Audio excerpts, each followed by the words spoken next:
Colby Ward from Healthy Spaces by Design. Are you aware that your home can have a huge impact on your health and well-being? Living in an unhealthy home can undo a lot of the good from eating well and having a healthy lifestyle.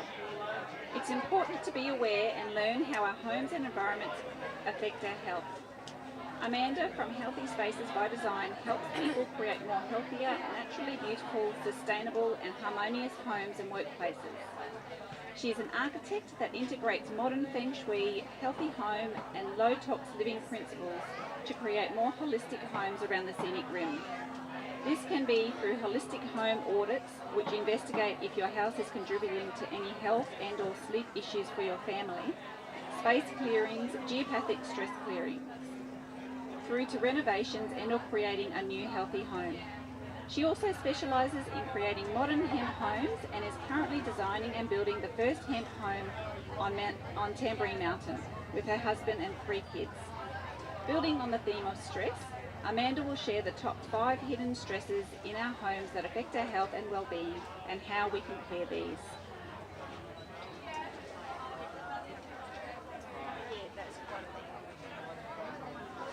Hello everyone.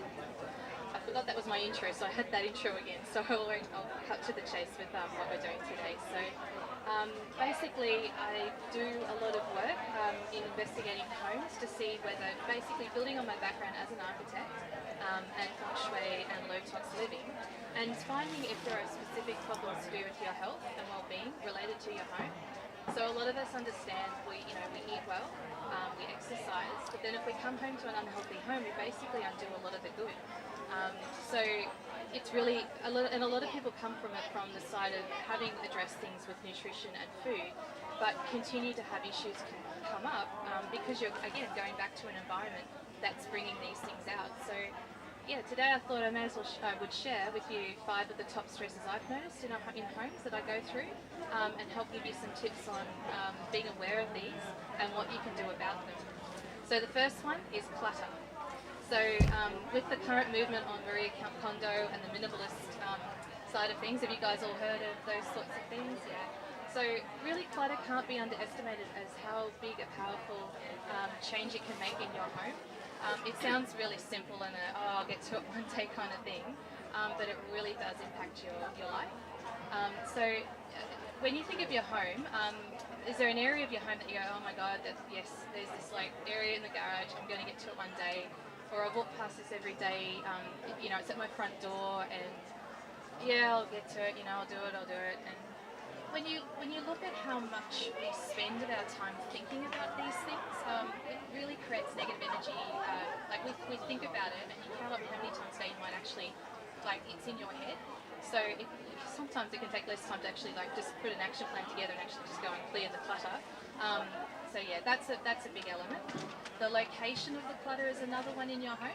So in feng shui, where the clutter is actually located is related to you. So things like in the hallway, hallways are like connecting to a room space. So that could be like a lack of clarity in our life path, just understanding where we're going. Things like having clutter underneath your home or in a basement, that can relate to the subconscious. So it can be a lot to do with the past clutter as well. So, have a think about where you might have areas of things in your home that are cluttered that can actually mean a little bit more than what we think. So, and you can look at your life and see where things might feel a little bit stagnant or blocked, and you can often correlate them back into your home where things are located. And another thing is obviously stagnant energy to do with clutter. So basically stagnant energy can create more clutter in your home, but then more clutter can create more stagnant energy in your life. It's a bit of a cycle. So essentially clutter has a really low vibration to it, low energy frequency, it's sticky, it's stagnant. When I clear homes with space clearings and things like that, you can feel this kind of energy. And as well when you've done things like decluttering, if you've gone through that process or decluttered a certain part of your home, it's a really good thing to actually clear that energy of your home afterwards. So yeah, so that's clutter. Clutter is different to everybody, so it's subjective. Somebody might go and be very minimalist, very clean, and have absolutely what somebody might call clutter in their home, and other people might have a lot of belongings, and it brings a lot of joy to them. So it really is a matter about is the objects in your home, are they creating like an obstacle to free flow of energy in your life and your home? And just do your belongings own you, or do you own your belongings? Like just have a healthy look at your home in relation to clutter. So I think that was that area. Does anyone have any questions about clutter in any area? Does anybody have no clutter in their home? How about if you've got a shed that's external to the house and then It still relates because it's still part of your home. So it can be out of sight, and so then that can mean other things as well. So cupboards and storage cupboards can be full of clutter, and it looks nice from the inside of the home that you can't see it, but subconsciously we know it's there. So then that's still another element of it. So we can't get out of it that way, unfortunately. So yeah.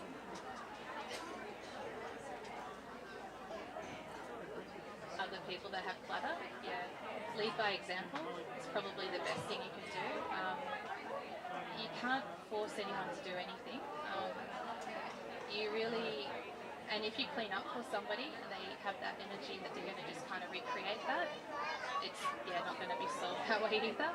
So really, you need to kind of lead by example, and I think sometimes people can experience the benefits of a clutter-free zone, that they can feel better and lighter, but essentially there could be something within them that's recreating the clutter in their life.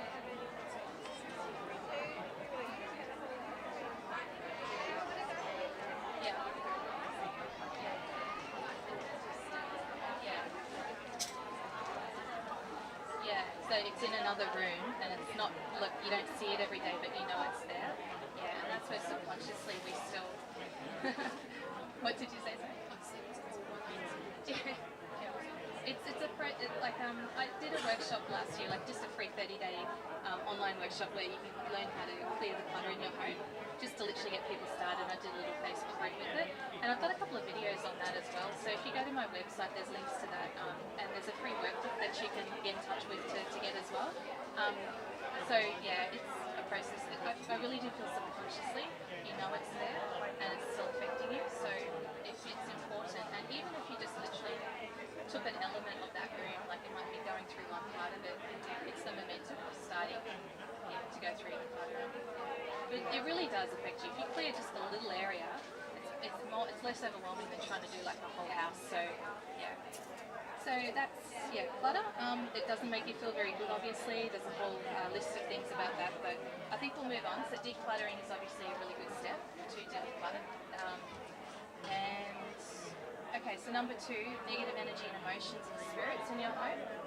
So our homes do tell a story of our life. Example of walking into a room and you know someone's just had an argument and you can really cut the air with a knife, that kind of scene.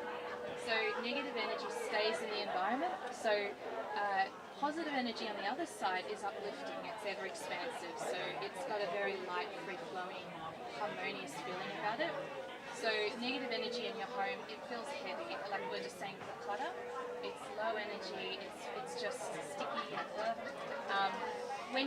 basically we can move into a home that we're picking up on energy that's been there from people that have lived there before. You can also be having guests and clients come into your home. So some people have practices where people come into your home and they release energy. As well, we live our lives, so we're not all perfect. We'll have arguments, we'll have things like that. It is great to ideally take arguments outside and not have them stuck inside, but we all have things that, negative energy that accumulates in our home. So it's important to understand, 1, to be aware of it, and 2, to clear this. So if you imagine, just think for a moment, if you didn't clean your house physically for a week, what it would actually look like. Think about energetically what our homes look like if we don't clear that out.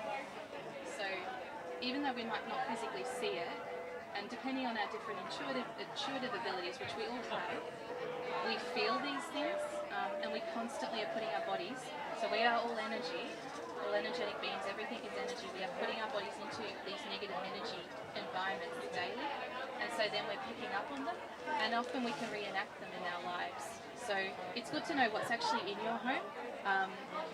And you might not know necessarily what's happened in your home if you've built, moved into a home or you're renting, and 30 years ago someone's lived there with multiple families and kids are grown up and teenagers have had their development things happening in rooms, and there's a lot of stuff that happens. So just be aware, and we're often very busy, so we sort of turn off a lot of our people say, oh, how do you see that, or how do you sense it? I'm no more special than anybody else. You just, it's like a muscle, your intuition. You can focus on it and develop it. So if you turn off your kind of busyness in life and walk around your bed, for example, tonight when you go home, with nothing else in your head except just to feel what it feels like there, you can often feel it's very heavy. I get a very sinking, downward sort of feeling. Other people feel it in different ways. But you can pick up on it, and that can be from a number of different reasons. So negative energy is one of the bigger areas. Without going into a massive amount of detail, negative spirits, so we can have earthbound spirits in our homes as well. Often people feel a presence in their home. It feels very charged in a room. It feels somebody's, watching over you. Dark, cold sort of space. People get a lot of nightmares as well. So people can have spirits in their home. They can bring them into their home. Again, if you've got lots of guests and clients, people that have lived there before, geopathic stress can attract spirits. And it's a process that I actually transition earthbound spirits, so that's something that can be in your home without even realising it. So don't be freaked out by it. It's a very normal thing. A lot of homes have them. So so basically awareness is key, like I said, with negative energy. I do space clearings, and a lot of people may have done space clearings themselves with smudging and sage and things like that. So a space clearing is essentially one of the best ways you can clear negative energy from your home. So a good thorough one is what is important to do at the start. So clearing away all the old negative energy and emotions in the home and spirits through a banishing ceremony. And it's also about being clear. So a lot of the times we feel stuck and frustrated in life, and we lack that kind of motivation, or that we want to move forward but we just don't know how. And so our home environments actually do affect us in that way. So having a lot of clarity, which is what I do work through that process as well in the space clearings, is really key to be able to identify intentionally what you want to clear in your life, and then you do an invoking ceremony so that you can then quite clearly bring in what you're wanting in your life. So it makes the space for new opportunities to come through. And then there's a four-corner ritual blessing at the end, which creates a spiritual protection around your home and preserves the positive energies we've created. So a space clearing is a very thorough process, energetically, of clearing your home. So sometimes a little bit of sage might feel a little bit better on the surface, but it might not be deep enough to thoroughly clean out your home. And sometimes as well, I find that there's other things in the home like geopathic stress, or there's an earthbound spirit, and a lot of people might